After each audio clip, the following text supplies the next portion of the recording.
Things are getting a little cluttered, so I'm going to make a new post called My Videos. And I'm going to add a video block. Now, most of the time, you're probably going to be using videos off of YouTube or some other service.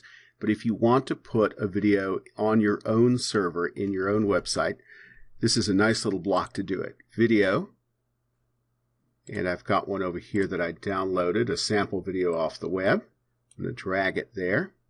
And the problem you're probably going to run into a lot of times are the videos are just too big.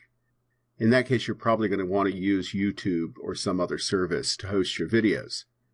But I have a smaller file here, and then it puts the video right in your editor. You can autoplay, loop, turn the sound off, show the playback controls or not. And the thing I find most impressive about this is that we can use it to select a poster image. I'll save the draft and let's have a look at that. So now we've got that nice cover image on there, even if that scene isn't in the video.